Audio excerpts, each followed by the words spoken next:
Good morning, everybody. Good morning. So they told me to try to fit my experience into 5 minutes. So I'm going to set an alarm, a timer. Give me 1 second.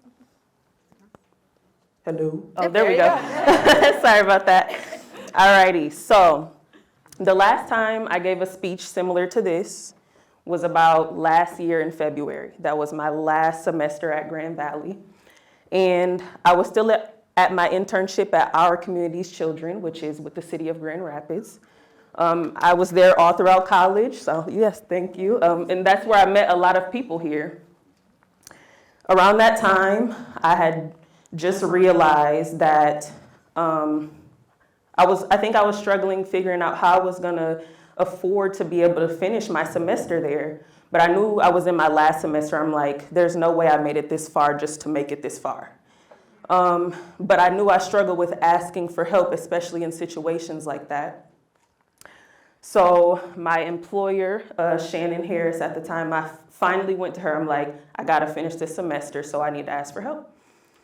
She reached out to someone at Grand Valley, which, funny enough, I still have not met in person, but I made sure to write them a thank you letter.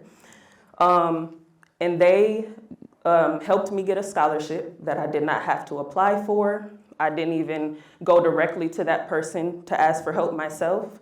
It was just a matter of using the community around me to ask for the resources that I knew I really needed to finish strong. So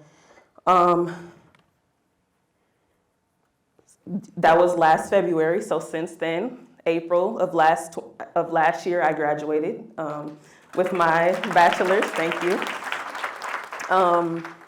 And that scholarship. And since then, speaking that first time as well, I was able to meet Megan, who helped me land the position I have now full time. As well as I've been working on my small businesses like they mentioned and some other things. So let me backtrack now while I have 2.5 minutes left.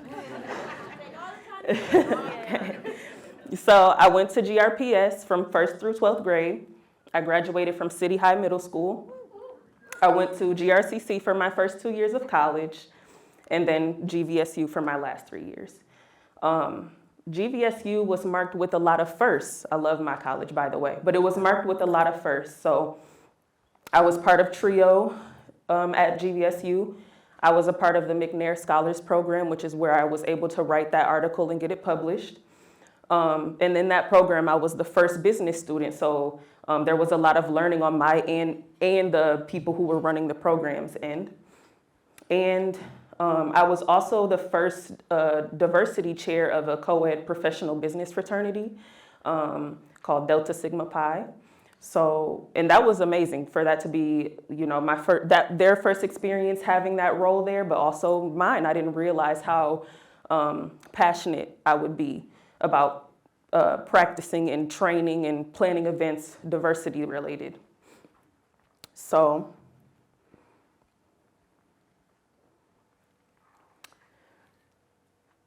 for as long as I could remember, I enjoyed school. I always had a community. From 5th grade, I remember, probably even before this, but I remember joining Oakdale Neighbors, their book club. And again, into middle school and high school, I realized I enjoyed dance. I joined hip hop dance teams. And again, in college, that's when I joined my internship. And these people have followed me and stayed connected to me all throughout my life. The people closest to me, who I feel like I can't do a great thing without, I think of them as my board of directors. I go to these people, I do. I'm like, let me reach out to this person, So, but I really do. These are the people who have followed me throughout life, again, who mention my name when I'm not around, who will speak up for me when maybe I'm too scared to ask for help. And that is where I notice a lot of people coming up under me still need that same support.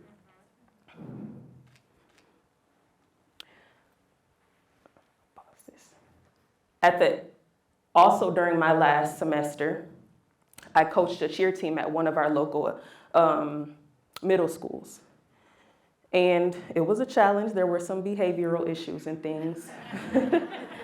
But a lot of these young girls actually would be like, I'm sorry, I know we're bad sometimes. And I'm like, who's telling you you're bad?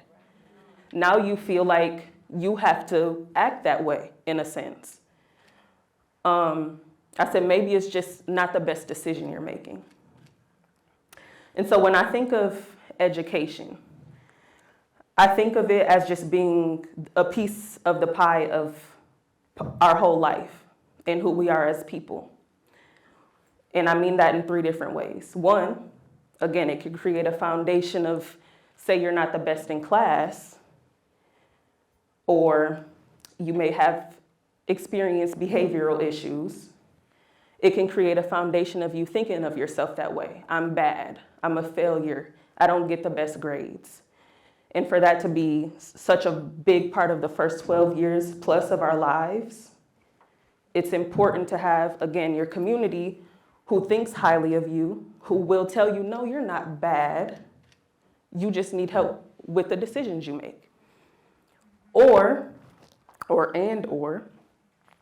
education can be a great piece of the pie where the people around you, again, are thinking highly of you.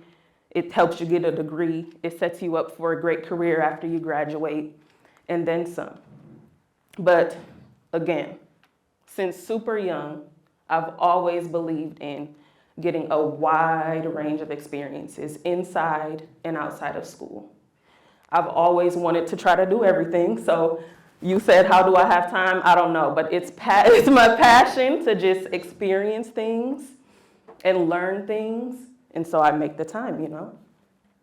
So education is huge, but it's a whole culmination of things that make me and all of us who we are.